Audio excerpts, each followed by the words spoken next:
it's when people get on top of him, because his only real answer then is to drop his gravitational field and hope the CC locks him up. But Kassadin's Rift Walk cooldown is so low that he can quickly just reposition himself. So it makes the lane pretty tricky for Victor once Kassadin has that post level 6. And I like to think of it not as necessarily a counter as we go through the rosters, is more of it's just Kassadin can easily get through this lane. The spell shield's so incredibly important for it and able to make things work. And ClearLove going to be taking his Evelynn into Swift Gragas. Of course, Gragas definitely just a staple jungler here. Swift has been fantastic on the champion as well, but Doinb on his Victor definitely has been fantastic for Xiaogu, but against the Kassadin out of pawn, he's going to be very, very frightening. And TNT taking the Sivir. Lots of AoE 80 damage into a very mixed damage Corki. As TCT with the engage takes on Mako with disengage. Likewise, though, I love the fact that Braum also does bring pretty strong disengage on how you use his... the kite back mechanics. The fissure.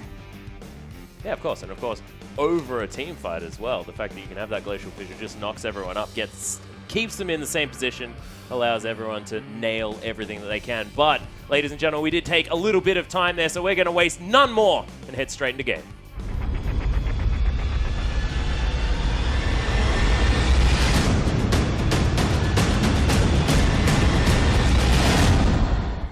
And after that awkward segue, we are onto the riff for Xiaogu versus EDG. Xiaogu starting off on the blue side as EDG are going to be wearing some red pants this game. And by the looks of things, some defensive starts, no invades just yet.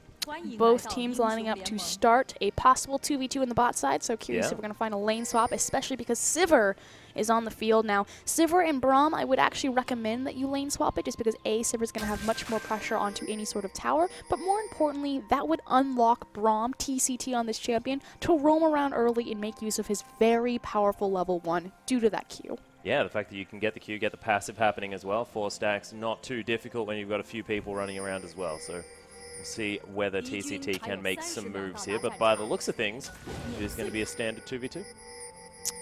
Yep, although I feel like anytime you're 2v2ing against Sivir, you're actually just 2v2 against creeps. Yeah, it's more of a 2v0. So, as you spotted out, how this lane's going to go down, because it looks like we will have the Corki versus Sivir, is for the first initial 1 through 5. Sivir should have the advantage here. She's going to have more wave control with her Ricochet, the W, getting control there. Now, naturally, Corki can walk into the lane and drop his Phosphorus Bomb on the back caster creeps and try to wrestle control back. But I'm still going to give it to Sivir, especially with the auto reset. Now, where the lane starts to shift back in power to Corki is once he has his level 6. Because obviously being able to spam out those rockets, it's very easy to trigger Sivir's spell shield and punish her with a lot of damage. Yeah, just the burst damage out of a Corki is also fantastic as well. Mako going to be augmenting that with the Eye of the Storm. But both of the junglers going to be starting off on the Krugs. Bit of a handy stun coming out from Braum as well. Oh, you just sneezed, sorry. Oh, I thought you were having a chuckle about that. No. Nope, not going to be the case. Kara going to be following ClearLove around to the red buff here as well, not wanting to get to lane, as the team is saying that, yes, there is no Kara in this one, but making sure that ClearLove is as healthy as possible as he continues his jungle route. We'll see what that is going to net the team, as Kara making some very sacrificial plays early on.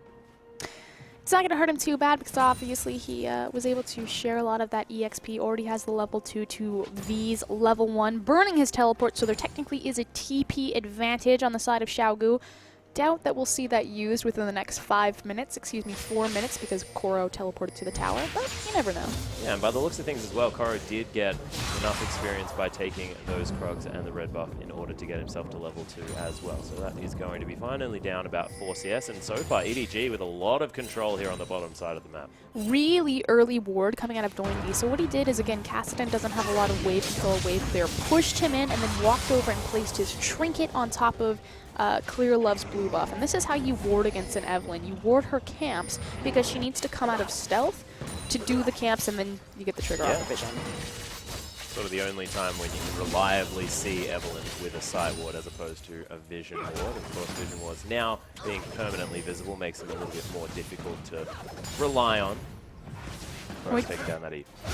We talked about how Sivir should have control of this, but it's actually Deft and Mako who got control of the wave. So again, Corki, it's possible for him to do it. Typically has to burn his Phosphorus Bomb on the back caster creeps, and then probably just step forward and abuse with Mako's Eye of the Storm. Yeah, it's the fact that Deft's been able to get a whole lot of extra harassment off here as well. You can see ClearLove now picked up his blue buff, still at half health. Doesn't have any pots left, but is most definitely comfortable in the jungle at the moment. So Winterspite not going to find the mark here on the bottom side of the map, but you can see half health for both of the Shagu bottom laners, and that Phosphorus Bomb was fantastically placed by Deft. Make sure that TCT not going to be engaging anytime soon. And this is also a big issue with Braum. So his level 1 is incredibly strong because he's going to be throwing out the Q, and if he's able to connect it with the concussive blows, naturally you get the CC as well as the bonus magic damage. But he's not ranged. He's a melee support champion, so obviously Janna is going to be able to float up and hit him when he cannot hit her. I like how you use float there as well as Karo and B just going to be punching each other a little bit. But look, honestly, the wet noodle fight of wet noodle fights, no one's going to be dying there as Spellshield's going to block the Phosphorus Bomb in the bottom lane, and ClearLove paying some attention to the mid as Doinb is very low on mana. Pawn definitely running out as well. But he's doing a great job making sure that he's positioned on the top side of the mid lane, naturally because his jungler's over there, as well as the security of the Scuttle Crab. Yeah, making sure that they know where ClearLove might be roaming around. Some nice vision here means that ClearLove's going to be able to grab this Raptor. Swift body slams over, finds ClearLove, but a little bit too late. The hate spikes are going to come down as well. ClearLove procs that, and he's even going to be able to kill a ward. And more importantly, ClearLove is able to be this aggressive over the ward because Doinb has no mana. Oh, Swift actually down to about 200 health here as ClearLove's able to get a lot of damage off the flash to follow here from ClearLove as the flash comes out of Swift as well. Oh, smited for the kill as the Chilling Smite had already been purchased, and Swift's going to go down for first blood. Happy birthday, ClearLove. And again, it goes back to the fact that Doinb was unable to assist Swift over there, and great communication from Pawn to say Victor can't follow. He has no mana. Nothing that they could do about it, and already EDG picking up first blood onto their jungler on his own, able to pick up first blood. Very cute. Just like the fact that it's his birthday. Well, Carnivore ClearLove. Yeah. Starting out, getting overly aggressive. Talk about him as a herbivore. Not this time. Here comes V, though. Get in there, tree. Going to try and do something here. Pawn backing in an interesting location here as V had full vision of him. Gets a ward over the side. Pawn auto reset. Gets it down to 1 health, but still going to be fine. But Pawn back has been stopped, so it might lose some creeps to the turret here. Cute little roam from V, though, to try and make something happen for his mid laner. Doesn't lose much for it. In fact, he's pretty much even with Koro and CS. Yeah. A couple of Doran's rings here as well, as Pawn did hang around, making sure that he could pick up this mini wave. That's at level 6 as well. And this is the aspect when it starts to get a little bit scary for Victor in this lane, because again, it's not necessarily a counter, I'm glad that you clarified that, but it's more so that Kassadin has a lot of tools to really punish Victor, and the fact that he doesn't have a ton of mobility, that when you do jump on top of him, he's pretty much entirely reliant on the gravitational field going down, and Kassadin's low cooldown is able to put him back into safety before that CC can lock him up. You can see in the top lane V, able to get some nice harassment off onto Koro. Now just going to heal himself back up with those Vorpal Blades. TNT taking some harassment here on the bottom side of the map. Mako is going to knock up TCT. Gatling guns out as TCT takes a bunch of damage. EDG's bottom lane still very aggressive. And look at the Sheen purchase from Deft as well, making sure that he can have as much damage in this lane as possible, not going for the safety of the Phage. And naturally, there is an itemization advantage to Deft. The fact that he has that Sheen, that he's going to be able to out-trade Sivir right now, especially if he connects with the Phosphorus Bomb. Even if he doesn't, then he'll get the immediate Sheen proc. But more importantly, TCT has to hit these Braum Qs. If he completely whiffs it, they've automatically already lost the trade. Yeah, so a lot of pressure onto TCT at the moment. Koro just throwing out sticks. Throwing sticks at the tree. Riftwalk from Pawn here in the mid lane. Gravity Field not going to be able to find any stuns as Pawn's able to close the distance. Another Riftwalk. Yep, what we were talking about. Oh, the Ignite's down. Pawn actually gets in over the top here as Stand United did come down from Koro. Pawn just waits for the Ignite and is going to be able to get the second kill of the game. And that's exactly how that works and why Kassadin is being picked into Victor in the LPL. You just get on top of him, you're able to outmaneuver the gravitational field, and his cooldowns are just so punishing against Victor. Able to get multiple rotations, multiple damage threats out before a laser or another gravitational field can come out to save him. Yeah, especially before Victor had any opportunity to pick up any of that cooldown reduction. Of course, does like to grab the Morellonomicon and the Lucidity boost. But Deft, there's the aggressive Valkyrie, already down to about half health. But TNT is going to go down to ClearLove as he grabs his second kill. TCT Pawn on the run. Nope. Pawn just going to back away as he was heading down here. Did have a cute little book in his back pocket. That's not going to build towards a Rod of Ages, but does have the Catalyst there as well. And goes back and grabs some boots. Guys, come on. I want an assist. Yeah, where's my assist, guys? Can we dive to the bottom there? This is classic Pawn, though. He does this on a lot of his champions, because typically Kassadin, we've seen a couple of variations of builds where Kassadin won't buy boots for a long time just because he can rely on his Rift Walk, but it just speaks to Pawn as a player and his mentality. He'll get the boots on one of the highest mobile champions in the game because he wants to roam around, he wants to impact his map. Yeah. And you can't reliably Rift Walk everywhere because you can see already his mana bar not exactly at the highest position. Does now have the blue buff to help that one out. But Kassadin runs out of it if he's going to be using that Rift Walk a lot. So once you're in a fight, having those boots probably going to get you lane to lane.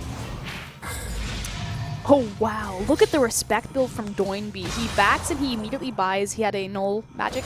Yeah, null magic mantle. And now he upgrades it to the Negatron Cloak as opposed to focusing into his Hex Core. So definitely sacrificing a lot of his scaling wave clear and the evolution points on upgrading the Hex Core for just the sheer safety against Pawn's Kassadin.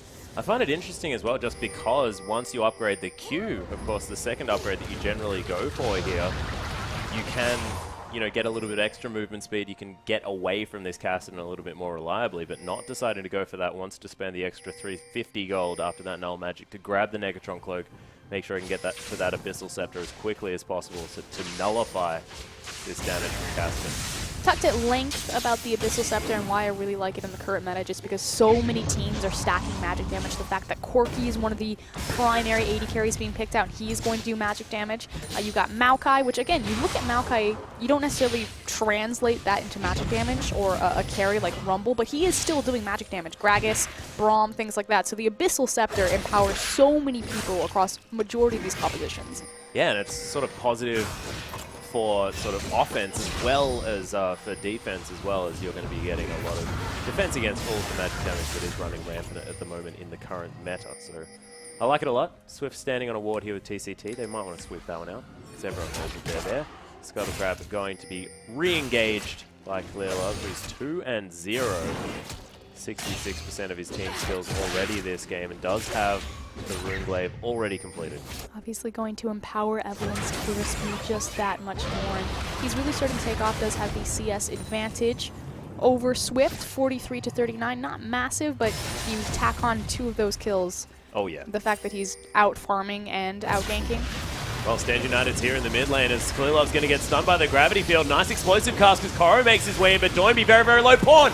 Oh, he's not going to get the kill. Koro's going to grab it. Tower's going to take down the Kassadin as ClearLove's going to get body slammed as well. Wants to be able to get out if he can. Barrels there, not enough damage to finish it off, and Koro's pretty tanky. So it's going to be a 1-for-1 in the end. Mako roams up, but it's pretty much just to clear things, reset the fight as he's quickly followed by TNT and TCT. Yeah, Deft actually on his own now in the bottom side of the map, but Koro's going to be here. He's going to be able to defend this mid lane outer turret. Deft's going to grab himself a whole lot more kills here of the minions here in the bottom lane. This is so punishing too, especially as Deft shoves that wave in. Look at the CS discrepancy between TNT and Deft. Although maybe in some trouble. Yeah, still has the Valkyrie, going to use it to get away from the Winter's Bite.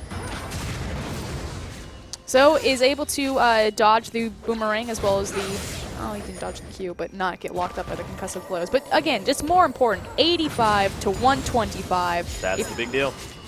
Even the fact that he doesn't have a kill and only a single assist, you have to think about 13 to 15 CS is going to equate to a kill worth of gold. So Deft is well and far ahead. There you go, over close to 1,000 gold. Yeah, approximately 900 gold there in the lead is Deft. He's going to go back and possibly finish that Trinity Force as well. We'll see whether he does have enough gold for it. Going to be getting well behind this turret, waiting for TNT to shove up this wave, grab a last one, and then possibly grab that Trinity Force.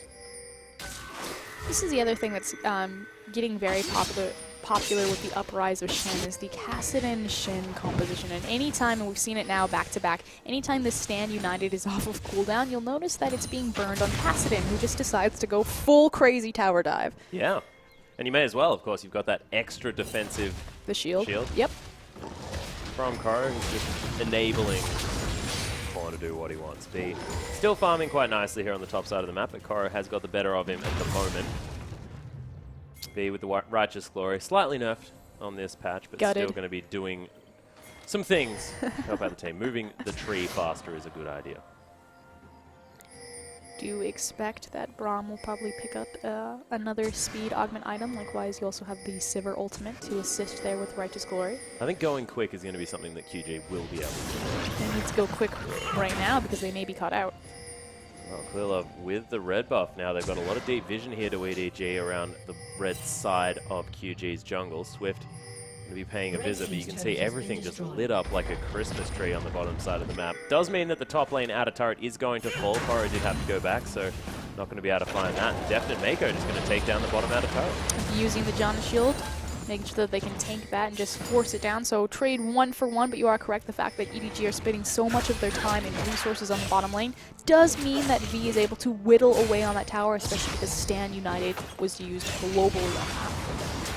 Yeah, well, EDG now going to be able to take the Rift Scuttler and possibly this Dragon as well. Of course, no one from QG hanging around the area, so first Dragon looks to be going down to EDG. Stand United was there as well as Koro is on his own on the top side of the map.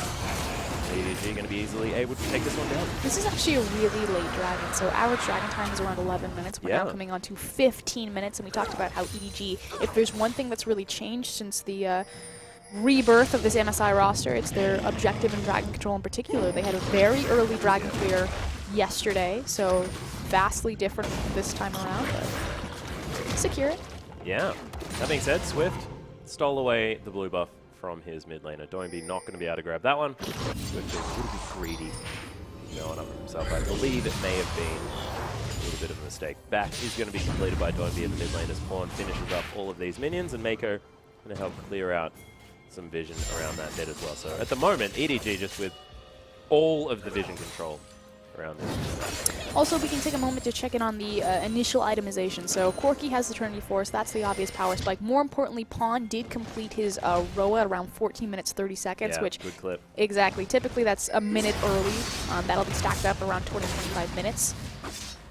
Otherwise, you have big resistances. Both resistances completed for Koro. Chose to finish the Spirit Visage first, because again, he's facing across from a lot of magic damage, as well as a kind of a low damage AD carry in Sivir versus a hyper carry like Vayne.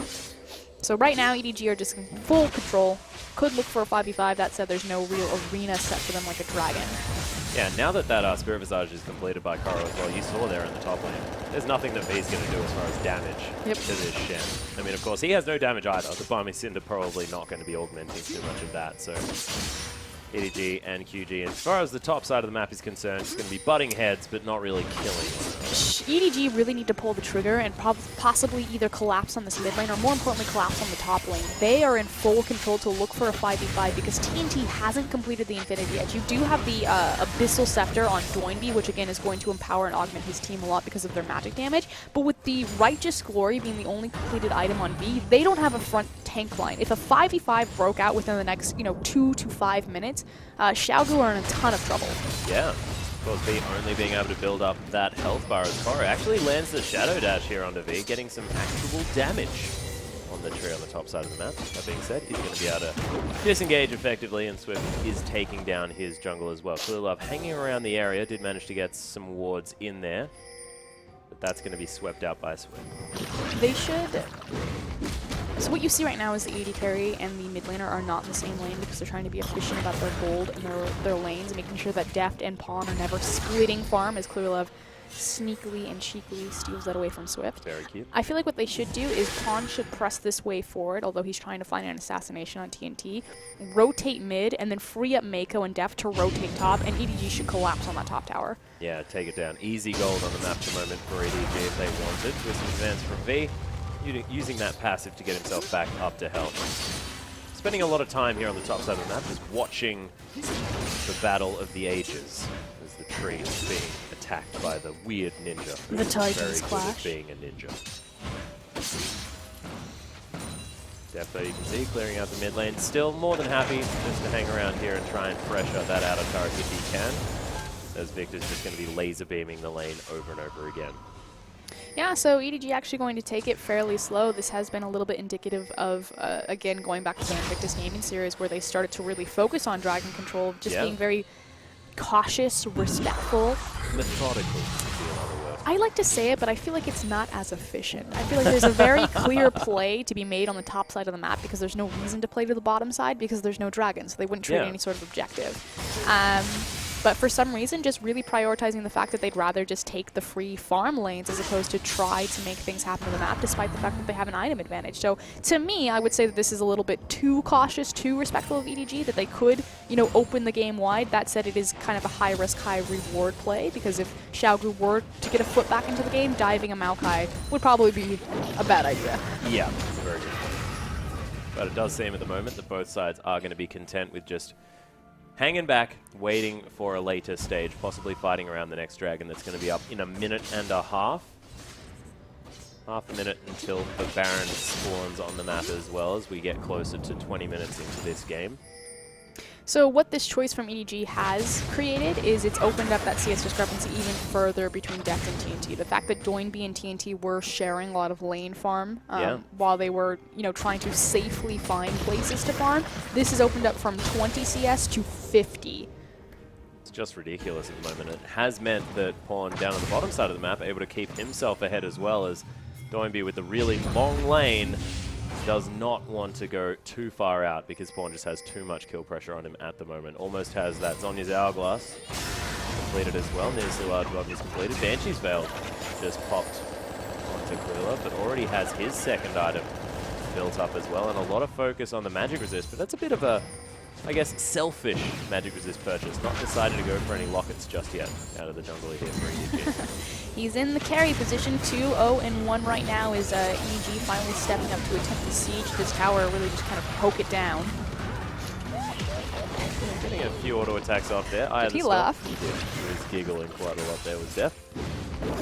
Tower very, very low. ClearLove able to get the smite. Nice eye for the smite there. He's denied that 3 or 4 times, and that's so important because, again, look at EDG and their vision control over Swift's bottom jungle.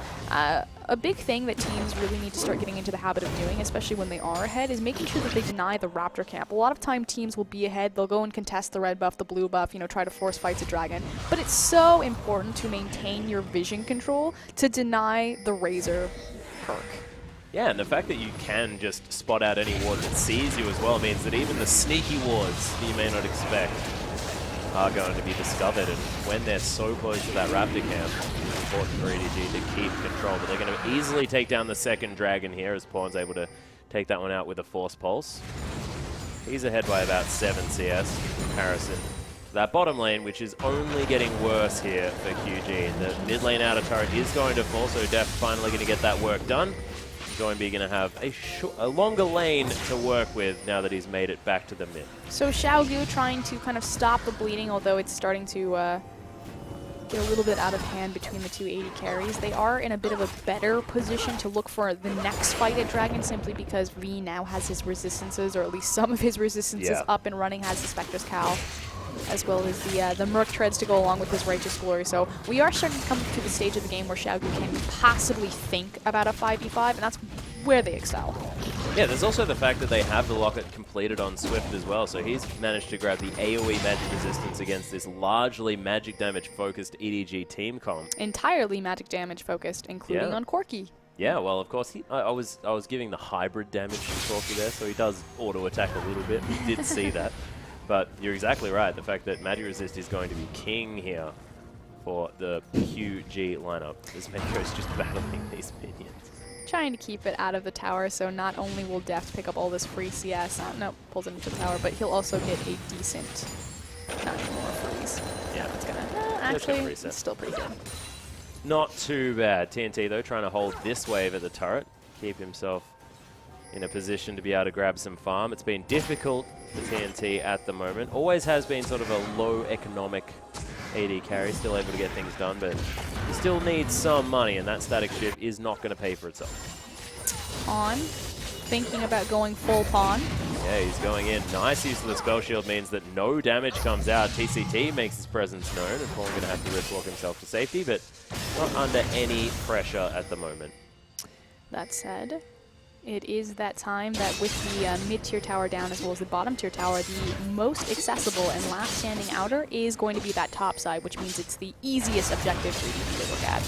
Yeah, Karo actually getting twistedly advanced on by V, but once again, ignore this. Something that's a little bit curious for EDG this game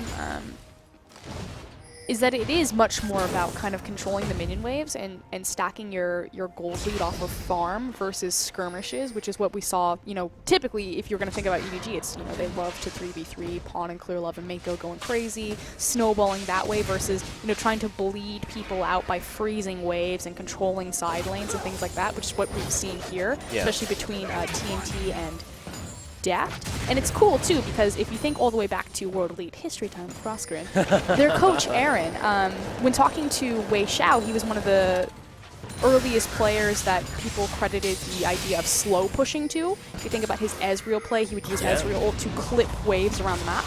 As I say this though, Swift getting to safely.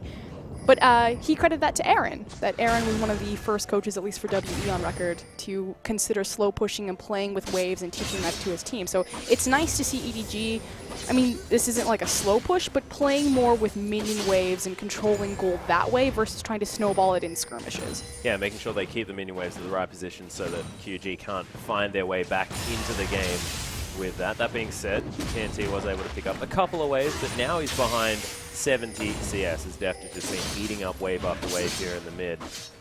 And you're right, I mean, EDG have been making it look easy as far as slowing everything down, picking up all of the farm that they can, and they've been just slowly getting themselves a bigger and bigger lead. Now at about 3,500 gold, after there was a lot of aggression early on, and then absolutely nothing for the last 6 or 7 minutes. And this goes back to the question, yes, EDG looks strong, but do they look different? And I say yes, they do look different. They are doing different things. This is not normally how EDG win games. This is very similar to Xiaogu. We talked about this composition. They've run this multiple times, and this is still a very EDG-esque comp in that it's a lot of comfort champions. But again, all about the dragon control, all about controlling your waves, denying the enemy as much CS as possible, building up your gold lead. That way, I do feel that this is EDG, you know, experimenting, or at least maturing in their various styles. Yeah, and it looks like a lot of the things that they're doing are very deliberate as well. A lot of what EDG used to do was rely on the fact that their mechanics were just incredibly strong. They'd be able to win a lot of these skirmishes just off the back of being better players, but it has become a little bit of a different story with a lot of the new superstars heading into the LPL. It means that they have to play a more cerebral game of League of Legends, and they're showing us that they can do that. Especially with Pawn here. I mean, if we think about classic EDG, it's Pawn just doing crazy things and distracting as many people as possible, maybe killing 2 of them while he's at it, and EDG just kind of taking something else on the map underneath him. The Darien effect. The Darien effect, it's a beautiful effect, one of my personal favorites, as Koro is going to make his way towards the river, dashing his way over the top. Not going to be able to spot that ward as V, he's up the top side as well. TNT, TCT hanging around with Deft and Mako in the mid lane. Deft has over perfect CS. He does. Yep. So over by a very long way as well. Yeah, it's good to average around 10 CS a minute. So at 27 minutes, you would consider, you know, 270 to be incredible. Like, wow, that's awesome. He's got just shy 300 CS at 27 minutes. Yeah. So Deft is most definitely being able to pick up as much farm as he would like this game. Now has a Bloodthirster in his back pocket as well, the Sorcerer's Shoes and the Trinity Force. Longsword cheekily hanging out there as well. We'll see what he decides to pick up to augment the rest of his items. But I love this build from Corki. So much poke focus with the flat AD from that Bloodthirster. The fact that you're a little bit more safe as well, and the fact that you get double shield with that Eye of the Storm on top of everything just means that extra AD and extra survivability for the Corki. And what it's also really going to empower is not necessarily the Shred and the Kite in the team fights, although he doesn't need the Blade of the Ruin King just because he's so far ahead of V. V just now completing his Spirit Visage, which yes, he's facing against a lot of magic damage, but Corki is so much flat AD right now. It's going to empower sieging towers. Obviously, the difference between an Infinity Edge and a Bloodthirster is you can't crit a tower. It's going to be more cost effective to sieging to build the BT, likewise with the Janna Shield. So should expect to see EDG start grouping up and sieging as they controlled their 3rd dragon, so far uncontested. And it's why we see a lot of the sort of Boots 2 build out of the AD carries that want to be sieging towers with the ingredients for that Infinity Edge. The BF and the pickaxe. Yeah, as opposed to completed as Swift is actually going to find himself in a very uncomfortable position. Nice explosive cast to try and disengage this, but it's not going to be enough. Pawn's going to grab it with the W-empowered auto attack. And EDG will see whether they go for a Baron. There are pings around it, but I believe that's from QG. And EDG not going to go for an early one. 28 minutes. I can imagine that EDG of old would have just said, okay, Baron time, boys. They've so far managed to amass about a 4K gold lead for themselves and, you know, really just kind of farming waves. Most of that is going to be the difference between the 280 carries, Deft versus TNT again, pointing down to that CS. I wanted to see him eclipse TNT by 100 CS. He's really starting to edge close. He's getting there, of course, only about 20 behind that one. And we're talking about Deft being 20 behind because he's 80 CS in the lead. Deft does have massive amounts of shield, so that stun in front of the tower, not going to do anything at all. Outer does fall on the top side of the map, so all of the outer's now completely gone from QG, and the map opened here for EDG. And as this map opens up, yes, it is empowering to TNT, or excuse me, Xiaogu, because they do have TNT on that Sivir, and obviously the Sivir ultimate gets more powerful the farther you have to run, but it becomes very scary likewise because you're dealing with the paranoia and the stealth of Evelynn, as well as the chase potential and stick potential of Kassadin. TNT is going to be able to grab his red buff though. All of the wards from EDG on this bottom side of the map, QG's jungle, have dissipated for the majority. Still a couple hanging around that dragon pit, but not as many as there were before. Doinb's doing a good job clearing out these minion waves now that he has a whole lot more AP. Void Staff completed as well as that Abyssal Scepter and some cooldown reduction with those Lucidity boots as well. So you can see Kakao and V, they've been basically non-factors as far as this game has been concerned, but they're farming up about even at the moment, just getting to their late game tankiness as quickly as they can.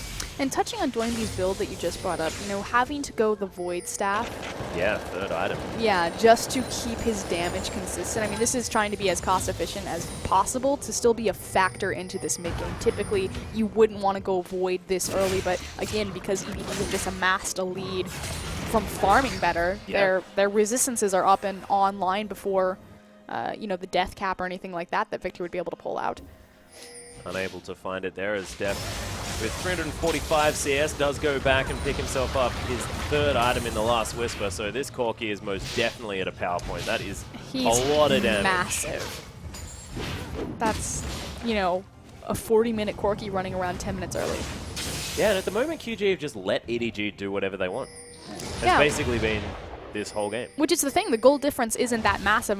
I mean 4K is still pretty sizable, but for kind of the, I guess the limited action that you've seen visually around the map in terms of kills, it's only 1 to 5. EDG are in full control of this game. They dictated every aspect of it. So it's a little bit misleading to say like, oh, you know, EDG are only slightly ahead, this could be 1 team fight, which true. I mean, Xiaogu could pull this back. They're one of the best team fighting teams in the league. That said, you know, you're facing against EDG. Yeah. But just, again, EDG, they normally don't win like this, and it's a very controlled, respectful style.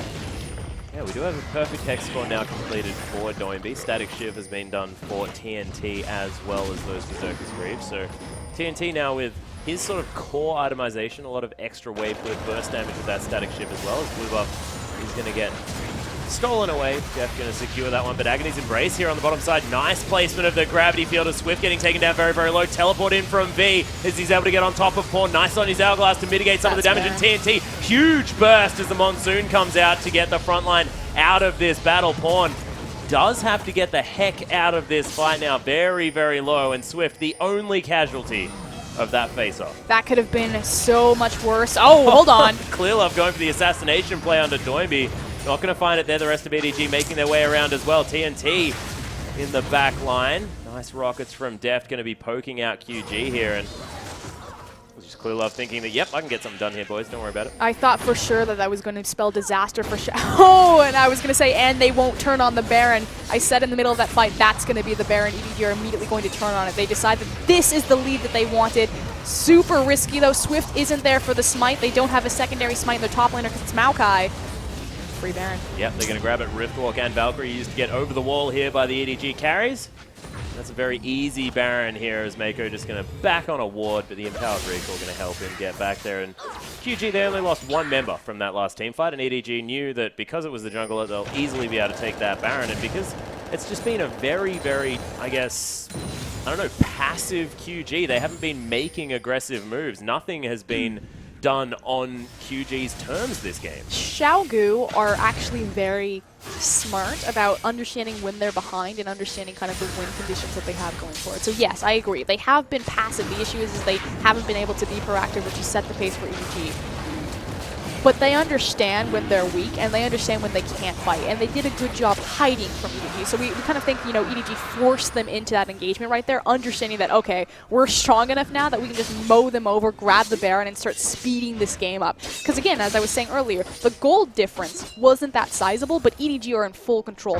But the brilliance about Xiaogu is they understood this, and they were just trying to minimize loss. Unfortunately, they just don't have the answers. Again, we talk about Xiaogu.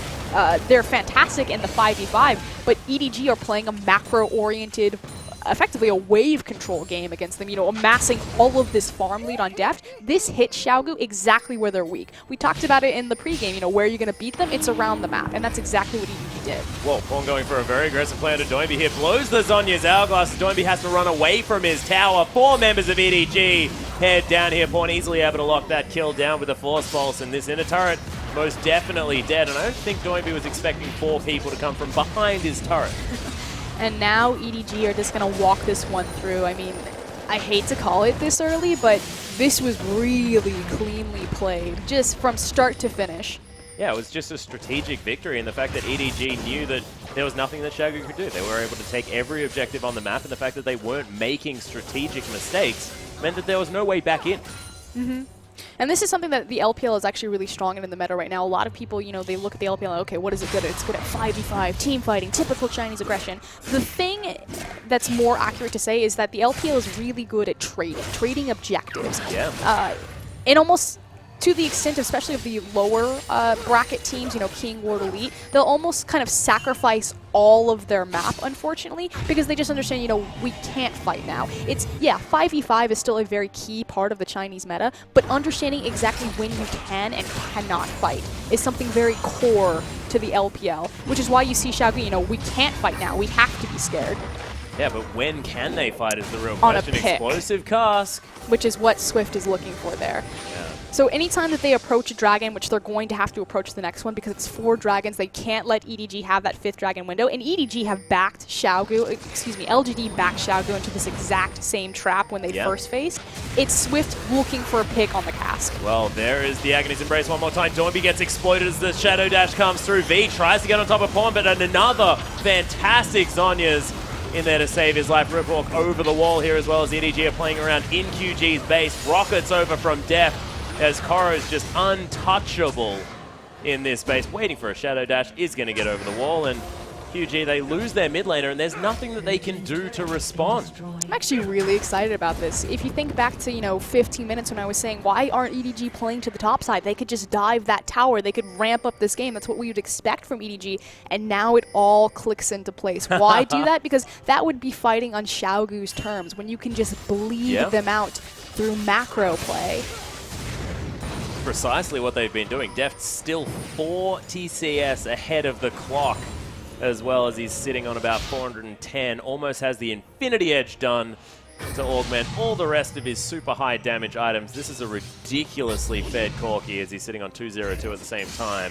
And I say ridiculously fed, and I mean it, even though his scoreline doesn't necessarily say, oh, he's got like 18 kills, why is he so fed? It's the fact that he's been able to sit around, grab all the farm that he wants, and in a low kills game, only 9 by 37 minutes, he's easily the strongest man on the map. I love it. Look at where the LPL has come. Normally you would look at a Chinese game, it would be 25 to 23 kills. We are now 1 to 8 with over a 10k gold deficit between the two teams. Yeah. And it's all purely strategic play. And I can see the pride in your eyes, Frostgrim. I promised myself I wouldn't cry. It's ClearLove's birthday. I think you're allowed to hear it. Pawn might get Oh, caught. Body slammed. There's the stun. Uses the Zhonya's. Is he going to be out of Zhonya's over? Flashes into it. Gets over the wall. Oh my goodness, the flash. Koro's in here. Goes straight over the wall as ClearLove's making his way around. That's a 4-man Agony's Embrace, as well as V teleports in. Decent use of the Glacial Fissure there as Koro's only down to about half health. Gravity Field doing some work. Deft He's going to finally get taken down. Doinb once again is going to fall as Mako gets stunned up and destroyed. QG get a 2-for-1. Classic Pawn. We were just talking about, you know, they've matured so much. It's all about... Nope, I got to face check this bush, guys. Xiaogu, pull a Fnatic. Yep. Well, Koro going to get a Shadow Dash over the top. Pawn is going to find TNT there as well, as Pawn down to about half health. Doesn't have the Zhonya's available anymore as he gets over with a Riftwalk. Nice use of the slow there as TCT looking for the kill into Pawn. Swift completely out of mana as he gets on top of him. Is he going to be able to find the kill though? No mana for Pawn, no mana for Swift. ClearLove's coming around as well, does have the red buff. Body slam! And he's going to be able to lock it down with a W here as Hate Spikes from ClearLove going to follow Swift around, but he doesn't think he can grab it. Koro is taking so long to die on the bottom side of the map as V is going to eventually, I have a feeling, be able to clean up that kill, but TCT did have to go down for it. In the end, I'm not sure how many kills that was in favor of either team. That's still primarily in favor of Xiaogu. They needed something to have on the map, so what they did is they set a trap. They know that this has all been about the CS, so they stand in a bush understanding that someone from EDG is going to come and clear this massive wave. It was Pawn, and instead of taking the safe route down the lane into the farm... Why would he do that? Because it's Pawn. Remember what I was saying about how Pawn really needs to play champions with repositions, because sometimes he just puts himself in the worst places? Yeah. Yeah, that was one of those Pawn moments. Example 1. Example A. Yeah, Exhibit A, right there. But, of course, Pawn having a casual meander down the river, you can't really hold that against him. Just wanted to do so. Okay, this is the big thing. We have massive level discrepancies between both of these two teams. Look for the cask. Swift has to find a pick here. They need a 4v5 advantage. Yeah, Koro up in about 3 seconds with the Stand United. This Dragon down to about half health. 1,000 to go. Oh, it is going to be locked down by Swift there, so no 5th Dragon, but Swift, he's going to die first. ClearLove takes down that kill. Right in amongst the fight here as TNT has to flash over. Nice knock up there onto 3 people as the gravity field's down. Koro trying to tank up all of the damage, but EDG, they haven't lost a member just yet, and Swift was a large portion of the front line. V is going to die, and that is all the front line dead. And Deft, Valkyrie's over the top, going to be taken out by TNT. He's going to fall as well eventually here as he's trying to kite around Pawn, able to rift walk on top of him, and Koro not going to get stunned up. It's a double kill for the mid laner of EDG. And V did survive somehow. Mako, are you going to find him? No, he's just going to wander into the brush. But Where look did the at tree this. go? Again, you can't slight Xiaogu and their performance. They are 11k gold down, managed to deny the 5th Dragon bonus from EDG, but more importantly, they almost won that team fight. Yeah. There were so many low health members, and of course Deft made a fatal error. Valkyrie forward. You could see the instantaneous regret as he just mashes himself into a Braum Q and then he immediately gets concussive blows into death. Yeah, there was a gravity field there as well on top of him that was a bit of a struggle to deal with. But this is why EDG wanted to play the macro game. Not only have they been experimenting with it for the last kind of 3 sets, but it is so terrifying to fight Xiaogu in a straight 5v5. 11k gold. If that was even, they would have won. Yeah, and there's also the fact that Swift went down incredibly quickly in that fight. If he was able to be there, be the disruption for the team as effectively as he generally is, then that could have been a whole lot worse there for EDG. But in the end, it is going to be a 4-for-1 as QG now trying to wrestle control of the vision around this Baron. The top lane going to be dealt with by Deft here as ClearLove just waiting in the wings. Something to get around. Very scary is you have to think that your gold lead only means something to a point. It's a race to 6 items. And as you approach, 60k, 65, 70k, it really doesn't matter if you have a 200 CS lead on someone. You wasted your window of opportunity where you had that lead. Yeah, you need to make sure that the item discrepancy is utilized when it actually exists. Koro, though, with a gigantic minion wave here on the bottom side of the map. TNT is going to have a fantastic time clearing that one out. You know what teams that I would never want to face at, 55 minutes when it's a single team fight game? Yep. EDG and Xiaogu. Pretty much. I wouldn't like to face Snake either because they do ridiculous. Oh, yeah.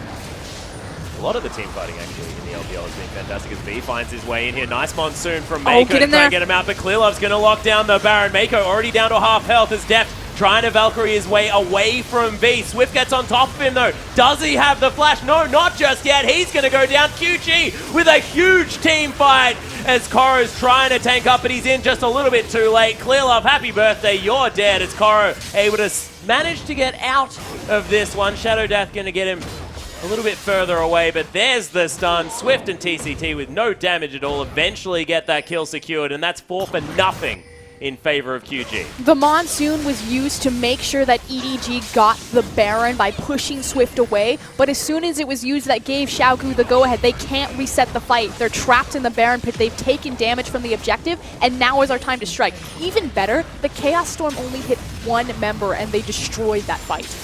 Well, Fawn over the top here. They are going to lose their inhibitor turret, I believe, as Fawn's trying to get some work done. Does use the Zhonya's. QG piled on top of him, though. Rift walks himself out. Does have the spell shield. Has to flash. Is the Rift walk going to be available? I'm not sure whether it is. There's the barrel. Swift locks down the ace. And EDG lose everyone. What is going on? EDG sacrificed the Monsoon for the Baron, but get aced and lose the inhibitor. And we talked about this, you know, this gold lead doesn't mean anything. No, not anymore. Is QG just able to navigate these team fights in the late game? The fact that TNT is not being itemized against, there's a couple of Randuins there. There's now a Thornmail completed by ClearLove as he went back to base. But the fact is, this Sivir is doing so much AoE AD damage. EDG do not have as an easier time dealing with the mixed damage that's coming out of this QG lineup, and it's just biting them. And that's why it's so important that the Monsoon be used correctly to reset the fight, to make sure that it's in between Victor's cooldowns. He can't just sit there, stack his Venn diagram of murder on top of the ricochet from Sivir. Well, at the moment, QG coming off fantastic team fighting ability. They did lose the Baron, so of course they weren't able to utilize that. Not going to be able to get into another lane and make things work. And as the dust settles, we'll see whether EDG can find a team fight that suits them moving forward. Only one item slot to go here for Doinb. Does have an instantly large rod. We'll see whether that is going to be the Ravenous Death Cap, or whether he feels like he might need that Zhonya's Hourglass as well, which I could imagine he would. This is why a lot of us will consider Xiaogu in contention for the world seeding and placement to represent China. You think back to their game against LGD, where, again, they pretty much got manhandled. LGD would quickly found the 2-0 against Xiaogu, but Xiaogu were so good at playing from behind and identifying the perfect win condition for their scenario.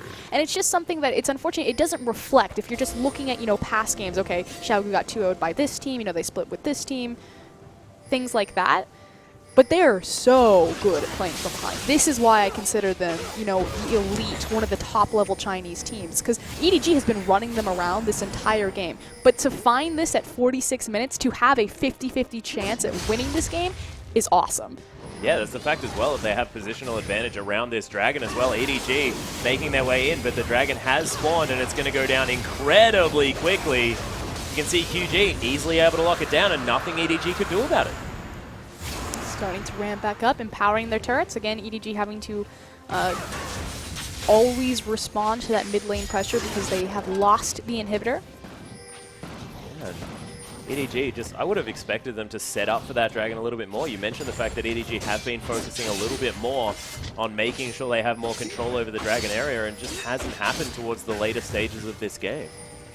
This is when Xiaogu's composition as a true 5v5 really starts to shine versus the pick potential that EDG's comp has.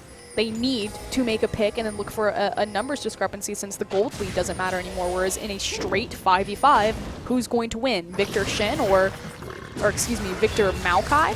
Oh, ClearLove was looking for the flank here, but he is going to get picked out. There's the Stand United. Gravity field down as well, but ClearLove, he's not the focus anymore. Pawn makes his way into the backline. Nice flash taunt there coming out, but the explosive cast splits up the whole fight. Oh my goodness, Deft going off in this team fight thus far, getting so much damage down Pawn. He didn't fall either, and EDG answering QG's ability to team fight with their own prowess, as Deft just kiting everyone around. V's going to be the last to die, and the clean ace for EDG as Koro, he wants to finish the game. But it's how that team fight set up. So again, Xiaogu, they think that they have a pick on ClearLove. What happens is, instead of a full 5v5 where everyone's clumped up together initially, it starts out as a 2v3, and a lot of cooldowns are initially burned on ClearLove. Deft, again, a massive leap of faith. Valkyries forward. to make sure that he gets over the wall, and V is just slightly late to make sure that the cat or the Maokai ult is protecting his team before Pawn's burst damage goes off. And speaking of burst damage, it was the fact that EDG were just able to get theirs all layered across, and Doinb and TNT just could not withstand it at all. No Zhonya's available for this Victor, and it is going to be the surrender vote. QG taken down by EDG in game 1 of this series, but man, that battle back after a 10k gold deficit was so incredibly good by QG, and I can't wait for the next game. Two of the best team fighting teams, not only in the world, but certainly in the LPL. That was almost a coin toss. Xiaogu, congratulations to EDG, but they played great that set. They certainly did, and ClearLove, happy birthday, managed to pick himself up the first birthday blood buff as well. Yeah, and playing on his favorite champion in Evelyn at the same time. We'll see what they do to mix it up in the next game, as we are going to switch sides, as QG are going to move on to the other one. We'll see whether that is going to change things as far as how this is going to work out. But, ladies and gentlemen, we are going to take a short break, but when we return, EDG going to see whether they can grab the 3 points off QG. Don't go anywhere.